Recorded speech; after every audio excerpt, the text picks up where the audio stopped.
다음 문제를 한번 보도록 하겠습니다. 저울에 놓인 물체 A, B가 정지해 있는 모습을 나타내고 있다. 나는 가에서 A가 연직 방향으로 F가 이렇게 작용한다고 되어 있죠. 그래서 여기 있는 A를 나의 상황에서 살짝 이 F로 이제 들어주는 그런 상황이 될 겁니다. 이때 저울에 측정된 힘의 크기는 가에서가 나에서의 2배다라고 되어 있으니까 이 저울은 이 두 물체가 다 동시에 누르는 힘이죠. 그러면은 그 나에서 누르는 힘을 우리가 W로 했을 때 가에서 누르는 힘은 EW가 된다는 얘기고요. 그 다음에 B가 A에 작용하는 힘의 크기는 즉 B가 A를 이렇게 떠받치는 힘의 크기는 어, 가에서가 나에서의 4배이다. 즉 요게 요걸 우리가 F라고 했을 때 요걸 힘을 F라고 스몰 F라고 했을 때 얘는 4F가 된다. 그런 얘기가 되겠죠. 이럴 때 이제 옳은 것을 골라라. 그런 문제가 있습니다. 그럼 우리가 이 뉴턴의 법칙을 가지고 식을 어떻게 세우느냐? 우선 요 입장에서 보면은 A가 눌러주는 A의 어떤 그 무게 때문에 눌러주는 힘이 있죠. 중력. 그게 바로 MAG가 될 테고 요 질량을 이제 MA를 MB라고 하겠습니다. 그럼 MAG가 뭐가 될까요? MAG가 여기서 4F가 된다는 거죠. 4 곱하기 이제 스몰 F가 된다는 얘기고 그 다음에 또 여기서 이 전체가 누른 힘, 즉 MA 플러스 MB G 한 개 여기 EW가 돼야 되겠죠. 이 전체가 누른 힘이 EW고 그 다음에 그 나의 입장에서 보면은 마찬가지로 여기서는 이제 MAG 빼기 F가 라지 F가 위로 이렇게 당겨주고 있죠. 그래서 라지 F를 빼줘야지만 얘가 바로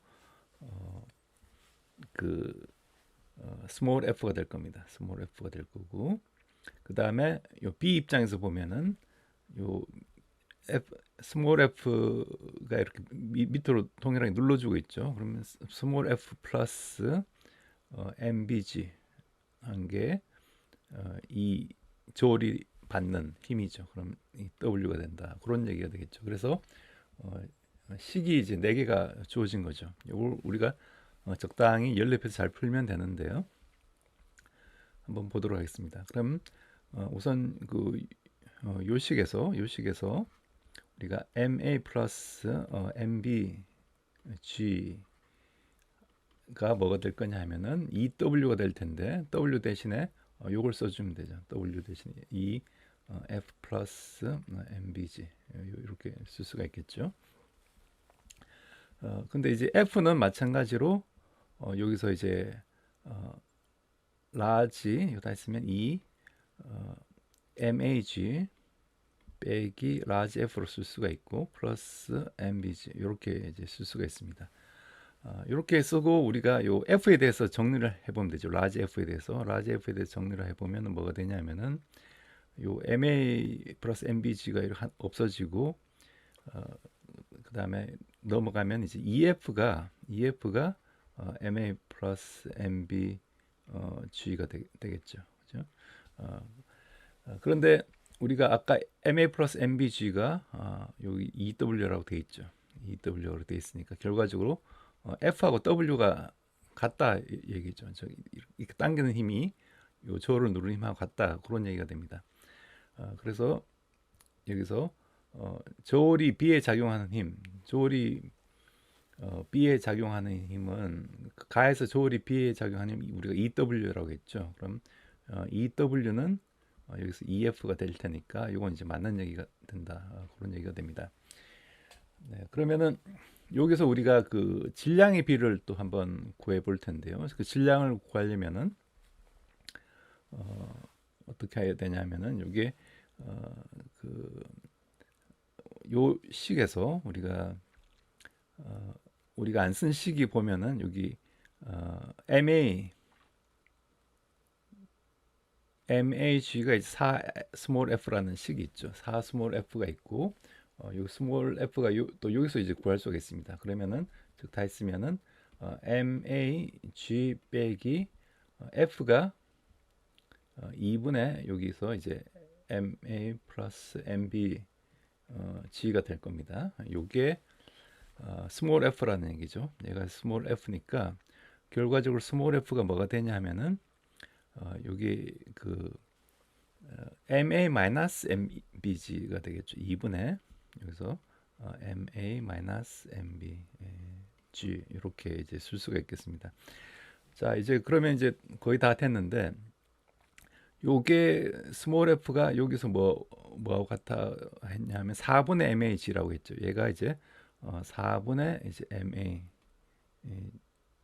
MAG가 되니까 요 관계에서 우리가 MA와 MB의 관계를 알 수가 있습니다. 여기서 G는 없어지고 결과적으로 여기 4를 곱하면은 2 MA 빼기 MB가 MA가 될 테니까 결과적으로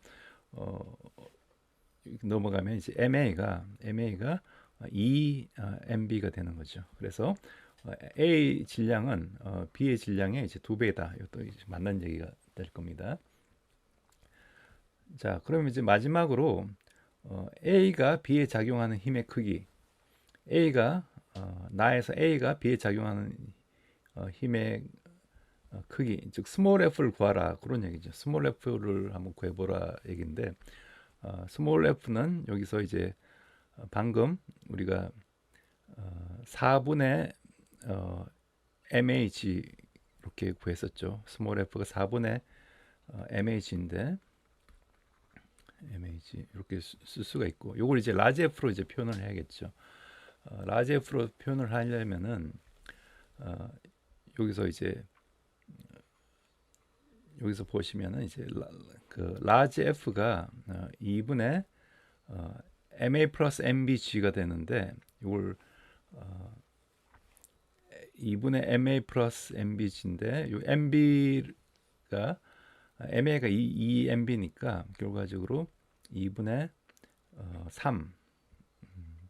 3MBG 이렇게 쓸 수가 있습니다.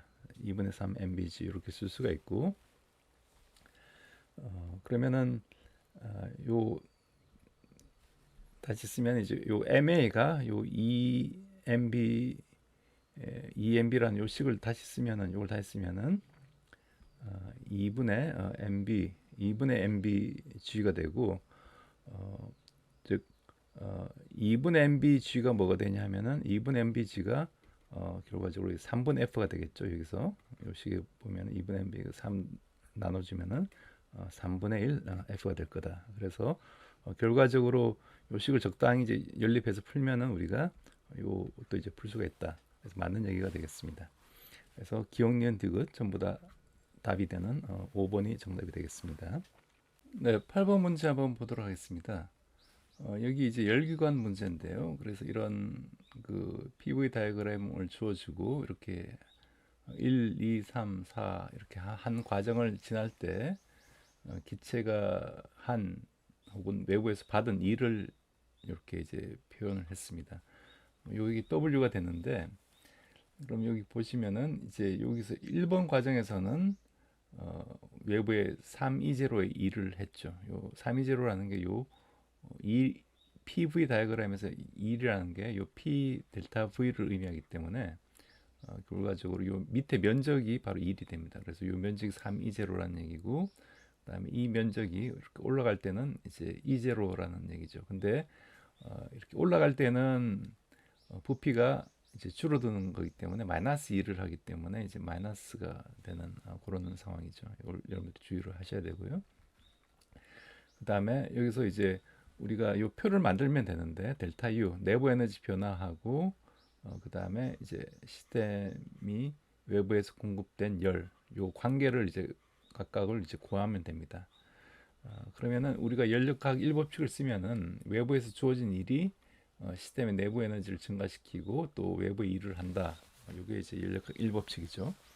이 관계를 가지고 이제 빈칸을 채우면 되는데 우선 요 1번하고 3번은 등원 과정이니까 요 내부 에너지 변화가 0입니다. 그리고 내부 에너지라는 게 2분의 3 뭐 nRT 이렇게 주어지죠. 이상 기체의 경우 그래서 요 기체 상수고 몰수 이렇게 되니까 등온 과정에서는 온도 변화가 없기 때문에 내부 에너지가 변화가 없습니다. 이렇게 0이 되고 그 다음에 외부에서 공급된 열은 여기서 그 1번 즉 등온 과정에서는 델타 U가 0이기 때문에 즉 W가 바로 이제 Q가 같아지죠. 그래서 여기서도 역시 이게 320가 될 테고 여기서는 이게 마이너스 20가 되니까 얘도 마이너스 20 이런 이제 관계가 성립되죠. 그 다음에 우리가 이제 알고 있는 게 요 4번 과정에서 기체가 흡수한 열을 EE0라고 줬습니다. 4번 요렇게 요 과정에서 부피가 일정할 때 이제 압력이 증가하는 거니까 외부에서 열을 받는 거죠. 이때 흡수한 열량이 EE0다. 그래서 열이 EE0 이게 이제 플러스 EE0로 되는 거죠. 그러면은 요 이 등적 과정에서는 그 어떻게 되나요? EE0고 그 여기 열이 주어졌고 요 일을 하지 않으니까 PdV가 0이기 때문에 W가 0이기 때문에 Q가 델타 U하고 같아지죠. 그렇기 때문에 내부 에너지 증가량도 역시 EE0가 된다. 그 얘기가 됩니다. 그 다음에 여기는 이제 한 바퀴 돌면은 내부 에너지는 이제 제자리로 오니까 0이 돼야 됩니다. 그래서 여기 EE0면 얘는 이제 마이너스 EE0가 돼야 되죠. 그래서 한 바퀴 돌아갔을 때 내부 에너지 변화가 없어야 되니까 이렇게 돼야 되고 그러면은 이제 다 된 거죠. 다 됐는데 그러면 여기 마이너스 EE0니까 역시 여기서도 마이너스 EE0 이게 되는 거죠. 마이너스 EE0 이렇게 쓸 수가 있습니다. 그럼 이제 우리가 빈칸을 다 채웠는데 이제 문제를 한번 보면요. 1에서 기체가 흡수한 열량은 1번에서 기체가 흡수한 열량 즉 Q가 얼마냐? Q가 320죠. 320니까 뭐 0이 아니고 당연히 2에서 기체 내부 에너지 감소량, 이 구간에서 기체 내부 에너지 감소량, 델타 U가 여기서는 마이너스 EE0가 되죠. 마이너스 EE0가 됐는데 4번에서 내부 에너지 증가량은 플러스 EE0죠. 그렇기 때문에 이제 같게 되죠. 크기만 놓고 본다면 같기 때문에 틀린 얘기가 됩니다. 열기관 효율을 구하라라고 되어 있습니다. 열기관 한 바퀴 돌 때 한 일은 요 면적이죠. 요 네트 일이니까 요 면적이 될 텐데 들어온 열 효율이라는 게 들어온 열분의 요 W를 구하면 되죠. 요 면적을 구하면 되는데 들어온 열은 뭐냐면 여기 3 플러스 열을 찾으면 되죠. 320가 있고 여기서 220가 있으니까 520가 되고 그 다음에 요 W는 네트 W니까 전부 다 더해버리면 되죠. 그러면은 320 마이너스 20니까 220가 돼서 결과적으로 0.4가 맞습니다. 그래서 디귿만 정답이 되는 요 2번이 정답이 되겠습니다. 그래서 항상 이런 연력학 문제가 나오면은 우리가 연력학 1법칙을 써가지고 요 표를 작성해서 요걸 빈칸을 채워놓고 문제를 접근하면 훨씬 쉽게 할 수가 있다. 네, 그렇게 볼 수가 있겠습니다. 네, 그럼 9번 상대로 문제 한번 풀어보겠습니다. 관찰자 A에 대해서 광원 PQ가 이렇게 정지하고 있고 그다음에 우주선 B가 탄 우주선이 요 나란하게 0.9c로 이렇게 움직이고 있습니다. 등속도 운동을 하는데 이때 이제 A 관성계에서 이 거리가 이제 L로 이렇게 주어졌고요. 그다음에 PQ에서 빛이 A를 향해 동시에 방출된다.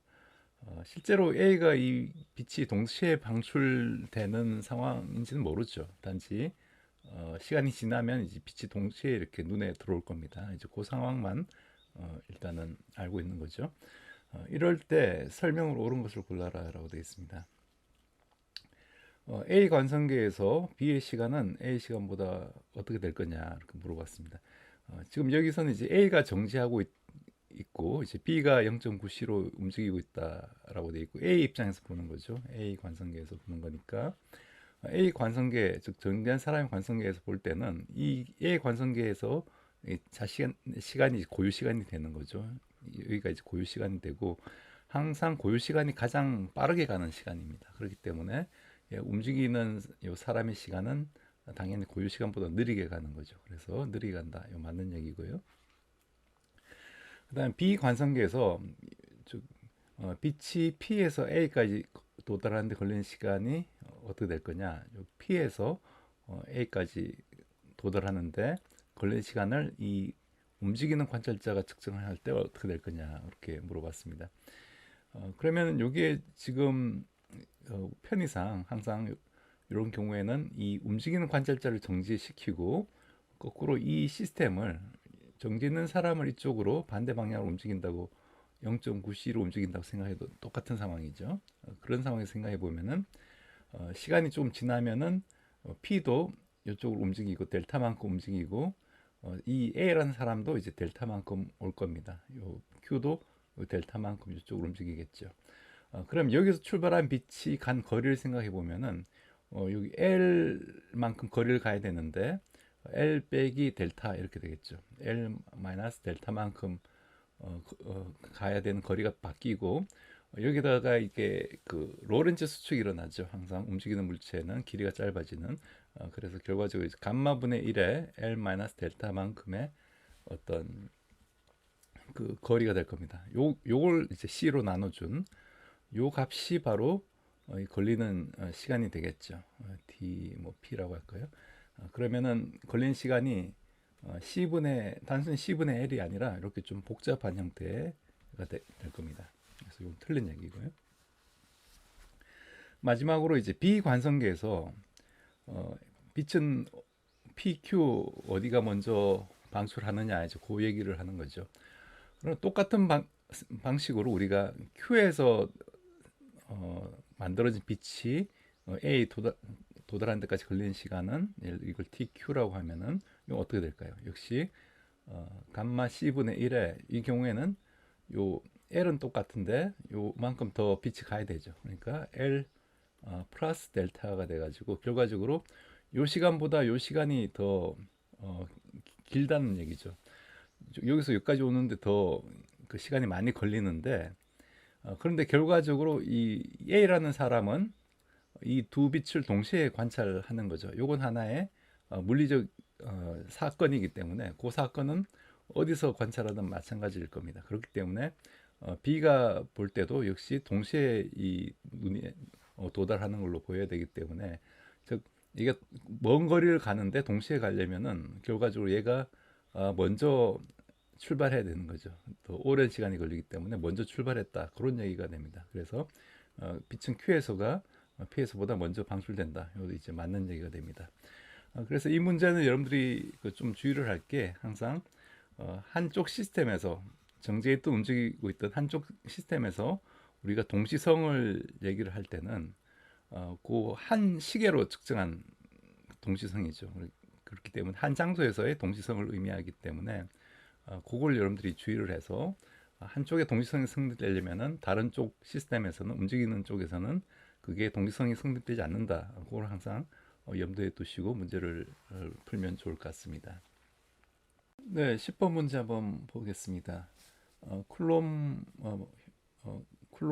힘을 묻는 문제죠. 그러니까 보시면은 세 개의 점전화 A, B, C가 이렇게 있는데 전하량이 이제 이걸 각각을 이제 QA, 뭐 QB, QC라고 이렇게 이름을 짓겠습니다. 그러면은 전하량의 크기는 B가 A의 2배다. 이 얘기는 전하량이 이제 QB가 2QA다. 그런 얘기죠. 2배고 그 다음에 그 B와 C가 A로부터 받는 전기력의 크기는 F로 같다. 즉 B와 C가 요 A 영향에서 A 전하 때문에 받는 전기력이 서로 동일하게 이제 F로 받는다. 이제 그런 얘기가 됩니다. 그러면은 요게 우리가 요 쿨롬 그 힘을 이렇게 표현을 할 수 있죠. 쿨롬 힘이 전하 사이에 작용하는 힘인데 예를 들어 뭐 QA, QB가 이렇게 있으면은 요 사이에 작용하는 힘은 그 쿨롬 상수 곱하기 요 거리 떨어진 거리 R이라고 하면 R 제곱분의 이제 QA, 뭐 QB 이런 형태로 둘 사이 그 힘을 주고 받는 거죠. 이게 이제 쿨롬 그 전자기 힘인데 이때 A, B 사이에는 서로 밀어내는 전기력이 그 AB는 서로 밀어내는 전기력을 받는다는 얘기는 요게 이제 그 부호가 서로 같은 부호다. 같은 플러스거나 혹은 같은 마이너스 이렇게 되면 서로 밀어내죠. 이렇게 된다는 거고 A와 C 사이는 서로 당기는 전기력이 작용한다. A와 C는 서로 당기니까 이게 부호가 바뀌는 거죠. 이게 플러스면 이게 마이너스, 이게 마이너스면 이게 플러스 그런 얘기인데 이때 그 올바른 것을 골라라라고 되어 있습니다. 어, 전하량의 크기를 한번 QC를 한번 구해봐라 그런 얘기인데요. 그럼 우리가 지금 여기 FB FAB와 FAC가 같다라는 요 조건이 있죠. B와 C가 A로부터 받는 전기력이 같다라는 요 조건에서 우리가 FAB는 그대로 써주면은 요 AB 사이의 그 전기 쿨롬 힘은 D 제곱분의 K, QA, QB 이렇게 쓸 수가 있을 거고요. 요게 요 AC 사이에는 요 거리가 이제 3D죠. 3D이기 때문에 여기 3D 제곱분의 K 그 다음에 QA, QC 이렇게 쓸 수가 있습니다. 그러면은 여기서 그 QB가 EQA니까 이걸 다시 쓰면 이 QA를 바꾸고 2를 붙이고요. 그럼 QA가 이렇게 없어지고 나머지 K나 뭐 D 제곱 없어지고 결과적으로 남는 걸 보면은 이쪽에 QA가 9분의 1 QC 이렇게 되겠죠. QA가 9분의 1 QC. 여기 2가 있죠. 2가 EQA가 9분의 1 QC가 되니까 결과적으로 QC가 18 QA가 되고서 전하량은 QC가 제일 크다, C가 제일 크다 맞는 얘기가 될 겁니다. 그 다음에 B와 C 사이에 서로 당기는 전기력이 작용한다. B와 C 사이에는 서로 그 전하 부호가 바뀌었으니까 당기는 힘이 작용한다. 이건 뭐 당연한 거고요. 그 다음에 B와 C 사이에 작용하는 전기력의 크기는 뭐 F보다 크다. 이걸 한번 구해 볼 건데 전기력 즉 FBC를 이제 한번 구해 보는 거죠. FBC를 구하면은 얘는 요 거리가 ED만큼 떨어지죠. ED 제곱분의 K 곱하기 QB QC 이렇게 될 겁니다. QB QC가 될 텐데 요걸 계산해 주면은 아까 이건 뭐 4D 제곱분의 K에 QB가 EQA가 되고요. EQA에다가 그다음 QC도 요 18QA였죠. 18QA. 요 계산해 주면은 그럼 어떻게 되나요? 이게 요 4분의 36이니까 9죠. 4분의 36이니까 9. 9 곱하기 뭐 D 제곱분의 K QA 제곱 요런 형태로 되기 때문에 요게 그 2를 이렇게 나누고 2를 곱해 주면은 요게 바로 F가 되는 거죠. F가 되기 때문에 2분의 9F라는 걸 우리가 알 수가 있습니다. 결과적으로 뭐 크다 당연한 얘기고요. 그래서 5번이 정답이 되겠습니다. 뭐 이렇게 정량적으로 구할 필요는 없지만 여러분들이 이렇게 정량적으로 문제를 푸는 훈련을 하시면은 보다 이제 어려운 문제도 이제 쉽게 풀 수 있을 것 같습니다. 네, 다음은 11번 문제. PN 접합 다이오드에 대한 문제인데요. 항상 이런 그 다이오드나 트랜지스터 문제가 나오면은 뭐 어려운 게 묻는 게 아니라 이제 간단한 개념들 다이오드 같으면은 순방향이냐 혹은 역방향이냐 요걸 이제 주로 묻죠. 그래서 순방향은 이제 전류가 통할 때 이제 빛이 나오는 경우를 얘기를 하는 거고 이 경우에는 PN 접합 같으면은 여기 P형에 이제 플러스를 걸어주고 N형에 이제 마이너스를 걸어준 게 순방향이고 요 반대로 걸어주는 게 역방향이죠. 그것만 기억하시면 됩니다. 그래서 이런 LED 같은 경우에 회로를 구성해서 X는 이제 P형 또는 N형 반도체고 스위치를 A나 또는 B에 연결하고 요 CD에서 빛의 방출 여부를 관찰한다라고 되어 있습니다. C에서 빛이 나오는지 여부를 우선 한번 보죠. A에 연결했을 때 즉 스위치를 여기로 연결하면은 지금 이쪽이 이제 플러스죠. 긴 게 이제 이 전원의 플러스니까 이쪽이 플러스 마이너스 이렇게 걸어줬다는 얘기입니다.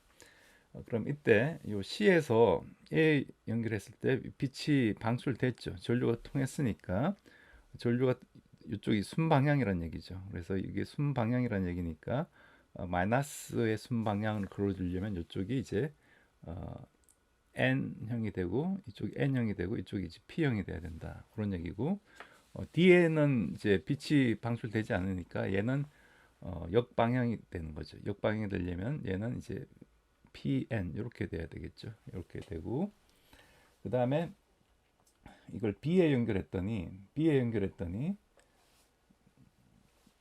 B에 연결하면은 이제 거꾸로 이쪽이 이제 플러스고 이쪽이 플러스고 이제 이쪽이 마이너스 되는 거죠. 이쪽이 마이너스 되는데 그러면은 어, 그 C에서는 이쪽이 이제 역방향이 돼서 빛이 방출하지 않고 D에서는 빛이 방출한다. 순방향이니까 방출한다. 그렇게 됩니다. 그런데 이걸 조금 더 자세히 보면은 그럼 이쪽으로 지금 전류가 이제 흘러가는 거죠. 아까 흘러가는데 이쪽이 이제 플러스니까 요쪽으로 이제 전류가 흘러가야 되는 거죠. 이렇게 패스가 형성돼야 되고 아까 어, 마찬가지로 아까 이제 A로 연결했을 때 이때는 이제 이쪽이 플러스고 이쪽이 마이너스라면은 그때는 전류 패스가 이쪽이 플러스면은 어, 이쪽으로는 전류가 못 가기 때문에 이쪽으로 흘러만 가야 되죠. 아까 이렇게 해서 이렇게 갔었죠. 그렇기 때문에 이 경우에는 여기 어떻게 되냐? 이게 이쪽이 플러스니까 이쪽이 P형이 돼야 되고 이쪽이 이제 N형이 돼야 된다. 그런 조건이 이미 여기 포함되어 있습니다. 그렇기 때문에 스위치를 A로 연결했을 때 A는 즉 A로 연결하면은 A는 어떻게 되냐? 이쪽이 이제 플러스 이쪽이 마이너스면은 A는 지금 NP니까 이게 역방향이 걸린 거죠. 역방향이 걸렸다. 맞는 얘기가 되고요. 그 다음에 B의 X는 N형 반도체다. N형이 아니라 P형이 돼야 된다는 거죠. 틀린 얘기고. 그 다음에 스위치를 B에 연결하면은 이렇게 연결했을 때는 어, D의 P형 반도체, D의 P형 반도체는 요 아랫 부분인데 여기 있는 양공이 PN 접합에서 즉 B로 연결하면 이쪽이 지금 플러스가 되니까 이쪽이 플러스가 걸린 상태에서 양공에 있는 양공이 어떻게 되나 이쪽이 같은 플러스 차지 양공은 플러스 차지와 마찬가지죠. 그렇기 때문에 이게 밀쳐나니까 계면 접합으로 이동을 하겠죠. 일단 접합에서 멀어지는 게 아니라 접합면으로 가서 이렇게 전류를 흐르게 한다. 그 얘기가 됩니다. 그래서 이것도 틀린 얘기고 결과적으로 기억이 답이다 이렇게 볼 수가 있겠습니다.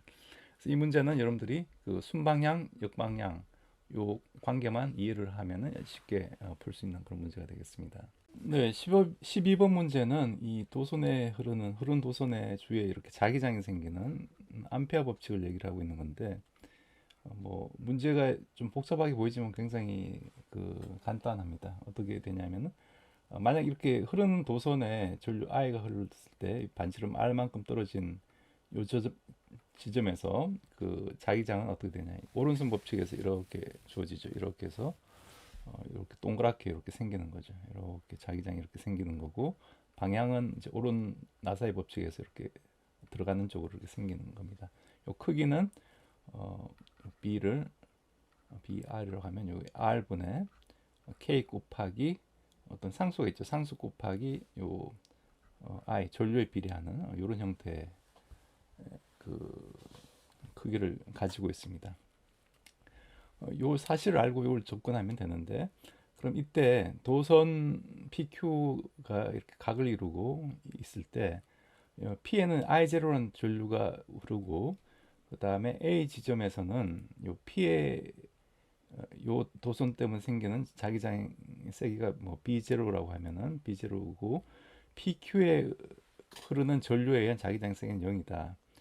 저기 요 Q라는 도선도 하나 더 있죠. 요 도선 때문에 여기도 전류가 어느 방향 흐르는데 네트 자기장 0이라는 얘기니까 요 P 때문에 요 도선에서는 이렇게 오른 나사의 법칙을 생각해 보면은 요 밖으로 이렇게 딱 튀어나오는 요 방향으로 이제 자기장이 이렇게 생기는 거죠. 이렇게 자기장이 생기는데, 그럼 이 도선은 이렇게 자기장이 여기 나오는 방향, 들어가는 방향이 돼야지 네트로 0이 되겠죠. 그럼 들어가는 방향이 되려면은 이 방향이 이제 요 기역 방향으로 이렇게 이제 전류가 흘러야 된다. 이제 그걸 여러분들이 알 수가 있습니다. 그래서 Q에 흐르는 전류의 방향은 기역이다. 맞는 얘기가 되죠.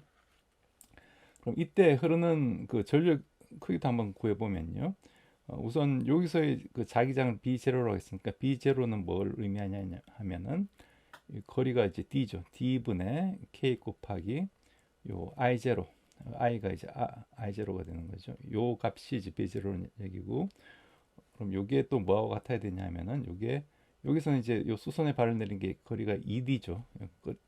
떨어진 거리가 ED니까 ED분의 K 곱하기 요걸 뭐 이 전류를 우리가 뭐 I 프라임이라고 하면 I 프라임 이렇게 되겠죠. 그러면은 여기서 이제 I 프라임은 해서 다 없어지고 결과적으로 EI0 이렇게 됩니다. 그래서 Q에 흐르는 전류도 역시 EI0다 맞는 얘기가 됩니다. 그럼 마지막으로 이제 B에서 그 P와 Q에 흐르는 전류에 의한 자기장 세기를 구해봐라라고 되어 있는데, 우선 방향을 한번 자기장 방향을 한번 생각해 보면 요 전류 때문에 이렇게 오른나사의 법칙에서 이렇게 뱅글 돌아가겠죠. 그러면은 이렇게 안쪽으로 들어가는 방향이고, 요 전류 때문에 역시 안쪽으로 이렇게 들어가는 방향이죠. 그렇기 때문에 그걸 구해주면 되는데, 우선 P 때문에 생기는 자기장은 ED분의 KI0 이렇게 주어질 거고, 그다음에 요것 때문에 생기는 그 Q 때문에 생기는 자기장은 역시 ED분의 K 곱하기 I 프라임이 되겠죠. 이게 바로 EI0라고 했으니까 EI0. 이걸 계산해 주면은 2분의 3 D분의 KI0 이렇게 돼서 여기 아까 B0라고 우리가 정의를 한 거죠. 그래서 2분의 3 B0다. 그래서 다 맞는 얘기가 되겠습니다. 그래서 이건 우리가 무한히 긴 도선이라면은 요게 자기장이 이렇게 거리에 반비례한다. 이게 바로 이제 암페어 법칙이고, 요 암페어 법칙을 조금 더 여러다 보면 이제 비오사바르 법칙에서 이제 비롯됐다. 그 정도 여러분들이 뭐 상식적으로 알고 있으면 좋을 것 같습니다. 네, 그럼 13번 문제 한번 보겠습니다. 이 패러데이 전자기 유도 문제인데 뭐 굉장히 또 단순한 상황이죠. 저는 이런 문제를 좋아하지는 않는데, 여기 자기장이 불연속적으로 이렇게 변하고 있죠. 이런 건 사실 물리적인 상황은 아닌데 그래도 뭐 그 정도는 좀 뭐 받아들이고 일단 보도록 하겠습니다. 그러면 여기서 이제 균일한 자기장 영역이 있는데, 여기 한 변이 길이가 이제 ED라고 이렇게 되어 있고요. 그 다음에 여기서는 B0로 자기장이 일정하고, E에서는 이제 자기장이 이렇게 시간에 따라서 자기장이 증가했다가 이제 감소하는, 근데 방향이 이쪽 방향이죠. 반대쪽 방향으로 증가했다가 감소하는 그런 상황입니다. 이때 옳은 걸 골라라. 1초일 때 1초일 때 유도 전류가 흐르지 않는다. 시간이 1초일 때, 즉 유도 전류라는 건 그 페러데이 전자기 유도에서 EMF가 여기 걸리는 이 전압이 유도 전압이 마이너스 DT 분의 D 플럭스, 즉 자속의 변화로 이렇게 주어지죠. 자속이라는 게 이 자기장 곱하기 이 면적을 한 겁니다. 여기서는 이제 이 자속에 대한 시간의 변화가 면적은 바뀌지 않지만 여기서는 지금 자기장이 바뀌는 거죠. 그렇기 때문에 결과적으로 이걸 조금 더 이제 풀었으면은 요 B0 시간에 대한 어떤 뭐 미분항이 있고, 그다음에 B0 곱하기 요 면적 있죠. 요 면적이 있고, 그다음에 플러스 요게 하나의 그 시간에 대한 텀이 있죠. 여기 시간에 대한 어떤 1차 그래프 형태니까 여기 어떤 계수가 있고 기울기가 있고, 그다음에 시간에 대해서 이렇게 증가하는 이런 형태의 그 면적 그 모양이 될 겁니다. 그렇기 때문에 요건 상수항이기 때문에 없어지고, EMF 구할 때는 요 앞에 계수만 이렇게 튀어나오는 거죠. 계수만 튀어나오기 때문에 요 기울기를 구하는 게 이제 중요한 겁니다. 그럼 1초일 때 요 기울기가 어떻게 되냐? 유도 전류가 흐르지 않는다. 아니죠. 요 일주일 때 요 기울기 값이 있죠. 5초까지 동일한 EMF가 생겨나는 거고, 그 방향 어디가 되냐 하면은 요게 지금 그 이쪽 안쪽으로 지금 자기장이 더 증가하고 있죠. 안쪽으로 증가하고 있으니까 그 증가를 방해하는 방향으로 유도 어, 그 자기장이 생긴다는 거죠. 렌즈 법칙에 의해서. 그러면은 요 방향으로 생기려면 오른 나사 법칙에 의해서 이렇게 감아가는 방향, 즉 이쪽으로 이렇게 유도 전류가 생겨야 될 겁니다. 그렇기 때문에 P점에서 마이너스 X 방향으로 유도 전류가 생겨야 된다. 이건 맞는 얘기가 되고요. 그리고 이때 그 고리에 흐르는 유도 전류 세기를 한번 구해봐라. 한번 정량적으로 한번 구해보도록 하겠습니다. 그러면은 우선 EMF가 요 앞에 있는 상황에서는 이 플럭스, 즉 자속을 구하면 이 면적, 요 면적이 있죠. 이 이쪽은 하나의 편변의 길이 2D고 여기 D니까 2D 제곱 요 면적 곱하기 자기장 값인데 요 자기장의 요 기울기죠. 기울기가 지금 어떻게 되냐면은 요 기울기가 지금 3만큼 갔을 때 2만큼 여기 4만큼 갔을 때 4만큼 갔을 때 2만큼 커졌죠. 그러니까 4만큼 증가했을 때 2B0가 증가한 그 상황이죠. 그렇기 때문에 D 제곱 B0가 바로 요 EMF 값이 되고요. 그런데 요 상황에서 이렇게 내려오는 상황에서는 T가 6초일 때는 어떻게 되냐면 6초일 때는 다른 건 동일한데 2D 제곱은 동일한데 이때는 요 기울기가 요 2만큼 갔을 때 여기는 역시 2B0만큼 감소했습니다. 2B0. 부호가 여기 사실 EMF가 마이너스가 있으니까 이 마이너스를 쳐주고 그러면 플러스가 되겠죠. 부호가 되니까 그러면은 결과적으로 얘는 2D 제곱 B0가 돼서 이때 그 EMF가 이쪽에 두 배가 되는 거죠. 두 배가 되니까 당연히 전류도 이쪽이 이제 두 배가 된다는 얘기입니다. 그래서 유도 전류가 같은 게 아니라 두 배가 된다. 6초일 때가 3초일 때의 두 배가 된다. 이 두 배가 되는 이유는 오음의 법칙에서 만약 이 루프의 저항이 R이라고 하면은 요 IR 이런 관계 때문에 이게 두 배가 되면 저항 일정하니까 I도 이제 두 배가 되는 거죠. 이렇게 보시면 되겠습니다. 그래서 정답은 2번 이렇게 풀 수가 있겠습니다. 네, 14번 문제는 이제 파동에 대한 기본 개념을 묻고 있는 문제인데요. 이 10m/s로 x축과 나란히 진행한 파동의 변이를 위치 x에 대해서 이제 표현을 했다라고 되어 있죠. 어떤 순간에 파동의 모양이 p와 같이 생겼고 또 다른 순간에는 이제 q와 같이 이렇게 생겼다. 이게 다른 게 뭔지 여러분들이 보시면은 위상이 달라졌죠. 이런 걸 이제 위상이라고 하는데 얘가 이렇게 살짝 움직인 거죠. 어디로 움직이는지는 모르겠는데 아무튼 살짝 움직여서 이렇게 됐습니다. 그러면은 이때 이제 P에서 Q로 바뀔 때 걸리는 최소 시간이 0.3초라고 했고 Q에서 P로 가는데 여기서 여기로 가는 위상이 바뀌는데 0.1초가 걸렸다고 했죠. 그러면은 요게 먼저 바뀌었으니까 즉 Q에서 요게 이렇게 가려면은 어떻게 움직여야 될까요? 요 파동이 이쪽 방향으로 움직이면은 요게 0.1초 동안에 요만큼 이렇게 가서 이렇게 해서 이게 생길 수가 있겠죠. 그래서 결과적으로 이 파동의 진행 방향은 요 마이너스 x가 된다. 이런 걸 우리가 직관적으로 알 수가 있습니다. 틀린 얘기가 되고 파장이라는 거는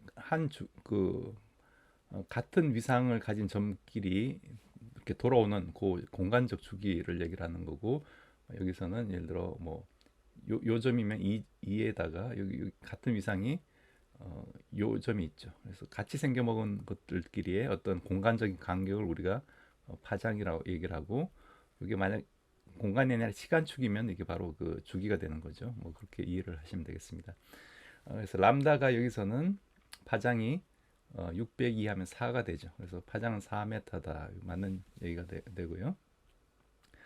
그럼 항상 우리 V는 F 람다 파동의 기본식이죠. 속도는 진동속도의 파장이다. 그래서 요 식을 쓰면은 어, 그 람다가 요 4고 V가 이제 10이죠. 그러면은 F가 얼마가 되나요? 4분의 10. F가 이제 아, F가 4분의 10이니까 2.5Hz죠. 2.5Hz니까 주기는 요 진동수 역수죠. 주기는 F분의 1이니까 진동수 역수니까 10분의 4가 되죠. 그래서 0.4 맞는 얘기가 됩니다. 그래서 답은 기억 니은 3번이 되겠습니다. 그래서 어떤 파동의 가장 기본적인 그런 현상을 이제 물어보는 그런 문제였다. 요 V는 F람다 요식만 여러분들 이해를 하시면 풀 수 있는 그런 문제가 되겠습니다. 네, 15번 문제도 이 파동 문제인데 역시 이제 아주 간단합니다. 파원 S1, S2에서 이렇게 진복과 위상이 같은 물결파를 0.5Hz로 이제 F가 0.5Hz라는 얘기죠.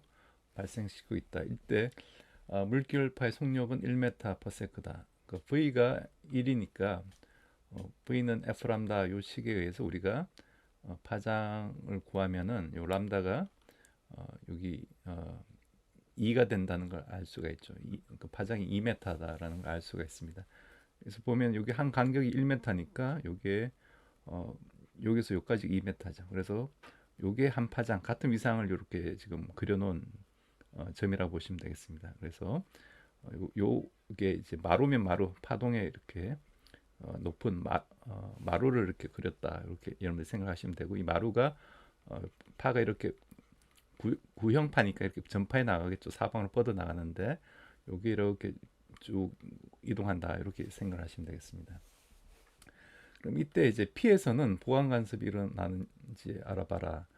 P점이 요점인데 요점하고 요 S2를 보면은 여기서도 역시 요 그 그림을 그렸죠. 이게 역시 2m 주기로 이렇게 그 동일한 위상이 되는 점이죠. 여기서 역시 같은 위상이라는 걸 여러분들이 직관적으로 알 수가 있을 겁니다. 그렇기 때문에 뭐 계산하지 않고도 이게 보강 간섭이 일어난다라는 걸 바로 알 수가 있고요.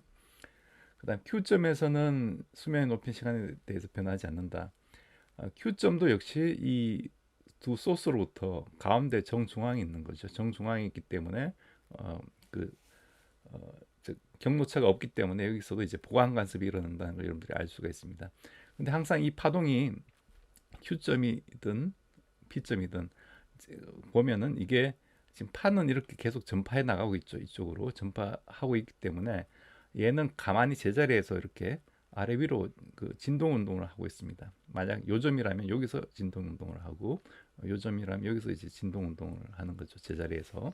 그렇기 때문에 수면의 높이는 항상 모든 매질에서 수면의 높이는 변화 시간에 대해서 변하고 있다. 그렇게 보는 게 이제 맞겠죠. 그렇기 때문에 이거는 틀린 얘기가 되고요. PQ에서 상세 간섭이 일어나는 지점의 개수는 몇 개인가? 즉, 요 선분을 이었을 때 요 사이에 어떤 상세 간섭이 일어나려면은 상세 간섭이 일어나려면 이렇게 위상이 서로 이렇게 반대가 되는 것들이 이렇게 들어와야 되는데 요 그림을 이렇게 반대가 되는 거죠. 까만하고 실선하고 점선이 만난 부분, 요 부분이 있죠. 요 부분도 역시 이렇게 요 라인에 하나가 걸쳐져 있을 겁니다. 요것도 이렇게 전파해 나갈 테니까 그래서 요 부분이 그 하나가 이제 있게 되는 거죠. 그래서 그 지점이 두 개가 아니라 요 한 개가 된다. 이 파장 자체가 이 두 칸이기 때문에 요게 한 파장이죠. 한 파장이기 때문에 요게 두 개가 될 수는 없다. 그렇게 보시면 되겠습니다. 그래서 답은 이제 기억이 답이다. 이렇게 여러분들이 알 수가 있겠습니다. 네, 이 16번 문제는 전반사를 물어보는 그런 문제가 되겠습니다.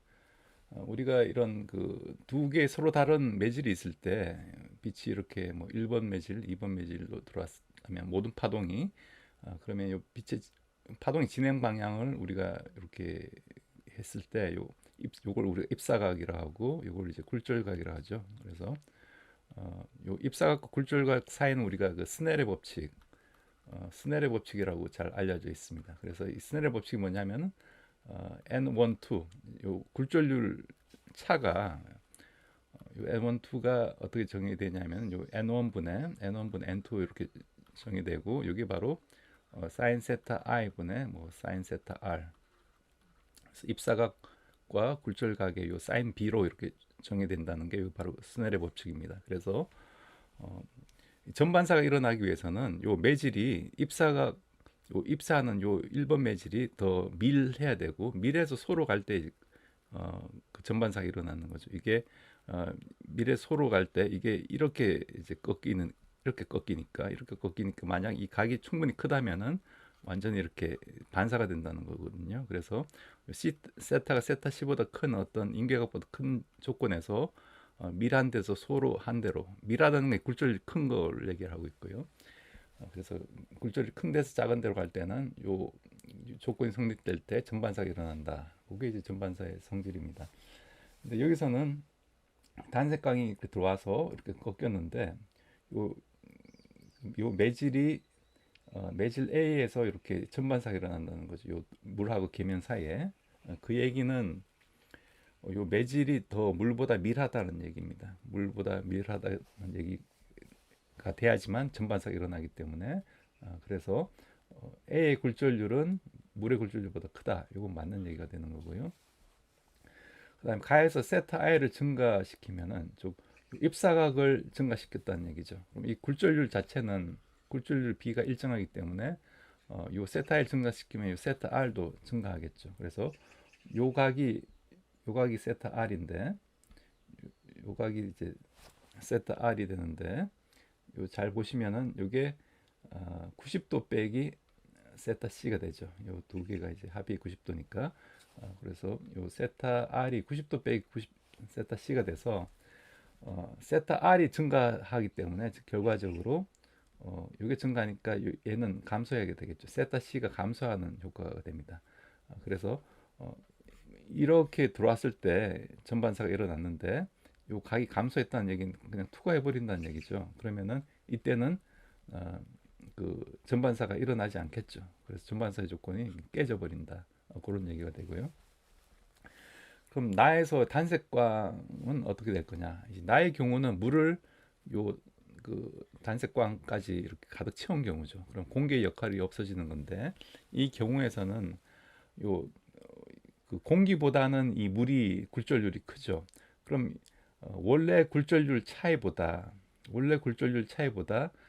물과 매질의 굴절 차가 더 작게 되는 거죠. 왜냐하면 공기보다 물이 굴절률이 크고 그 다음에 매질 A가 굴절률이 크니까 요 차이보다는 요 차이가 줄어들게 돼서 즉 굴절률의 차이가 줄어들기 때문에 요 값 차이가 이제 작아져서 요 꺾이는 각이 요 차이가 꺾이는 각의 어떤 비율이 더 줄어든다 그런 얘기가 됩니다. 그럼 처음에 많이 꺾이던 게 작게 꺾이는 거죠. 작게 꺾인다는 얘기가 결과적으로 어, 요 세타 i를 증가시키는 거랑 똑같은 효과를 주는 거죠. 즉 원래는 이렇게 이제 꺾여야 되는데 이게 요만큼밖에 안 꺾이니까 그럼 요 세타 c 입장에서 보면은 요 세타 c 입장에서 보면은 원래 들어오는 입사각보다 요게 더 각이 작아졌죠. 입사각이 요면 요걸 계면으로 보면은 원래는 이렇게 이제 들어왔어야 되는데 이렇게 들어오니까 입사각이 작아진 효과를 줍니다. 그래서 입사각이 작아지면은 이 전반사가 일어나지 않죠. 그냥 투과해 버리니까. 그래서 여기도 역시 전반사가 일어날 조건이 아니다. 그래서 답은 이제 기억이 되겠습니다. 이건 뭐 우리가 뭐 정량적으로 푸는 문제가 아니라 정성적으로 이제 아규먼트를 통해 가지고 전반사의 개념을 이해하고 스넬의 법칙 개념을 이해하면 풀 수 있는 그런 문제가 되겠습니다. 네, 17번은 광전 효과인데요. 근데 뭐 문제가 아주 간단합니다. 금속판 PQ에 이렇게 단색광을 비추었을 때 방출되는 광전자의 최대 운동 에너지, 이쪽이 이제 최대 운동 에너지죠. 그러니까 이게 2분의 1 mv 제곱으로 볼 수 있고 다시 쓰면 2m분의 뭐 운동량으로 쓰면 p 제곱 이렇게 쓸 수가 있겠죠. 이때 단색광의 진동수에 따라서 이렇게 운동 에너지가 선형적으로 나타낸다. 이게 바로 아인슈타인이 설명한 그 광전 효과 개념이었죠. 그래서 이 EK가 어떻게 주어지냐면 요 HF 요 빛의 알갱이 하나가 가지는 에너지에다가 요 일함수를 이렇게 빼주는 거죠. 그래서 요 값이 바로 이 일함수가 되는 거죠. 일함수가 되고 일함수 워크 펑션은 플랑크 상수 곱하기 요 문턱 진동수 이렇게 주어집니다. 그래서 일단 요 우물 깊이가 요 일함수가 되는 거고 우물 깊이보다 큰 에너지가 주어져야지만 요 우물에 빠진 전자가 이렇게 튀어나와서 요만큼의 운동 에너지를 가지고 있다. 그런 개념이죠. 그러면은 이걸 보면은 이제 문턱 진동수는 P가 Q보다 작다. 요게 이제 문턱 진동수니까 당연히 P의 문턱 진동수가 Q의 문턱 진동수보다 작은 거 맞죠? 그림에서 바로 직관적으로 알 수가 있습니다. 그 다음에 그 광량자설에 의하면은 진동수가 F0인 단색광을 F0는 여기 있죠. 요 에너지를 갖는 빛을 쪼여주면은 P 같은 경우에는 요 E0에는 어떤 최대 운동 에너지를 갖는 전자들이 튀어나올 텐데 Q는 요 F0보다 문턱 진동수가 높죠. 그러니까 요걸 쪼여줘도 요 에너지로는 요 그 우물을 빠져나올 수 없다. 그렇게 되는 겁니다. 그렇기 때문에 요 우물을 빠져나오는 진동수가 바로 문턱 진동수이기 때문에 우물 빠져나올 수 없기 때문에 방출되지 않는다. 이것도 이제 맞는 얘기죠. 그 다음에 진동수가 EF0일 때, 즉 EF0, 요 EF0일 때 방출되는 물질파의 파장, 광전자의 물질파의 파장을 얘기를 했습니다. 그러면 EF0일 때 P는 운동 에너지가 3E0가 되는 거고 Q는 운동 에너지가 E0인 어떤 이런 전자가 튀어나오는 거죠. 근데 이 전자가 가지는 물질파, 이 파장, 이 드보리파를 얘기를 하는 건데 파장은 어떻게 주어지냐면은 운동량 분의 플랑크 상수 이렇게 주어지죠. 드보리파의 파장. 그렇기 때문에 이걸 쓰면은 이게 아까 에너지라는 게 다 있으면 3E0가 2M분의 P제곱 이걸 의미한다고 볼 수가 있죠. 전체 운동량을 표현하면 결과적으로 이거 에너지를 할까요? 그냥 차라리 그럼 P가 여기 넘어가면 루트 EME가 되죠.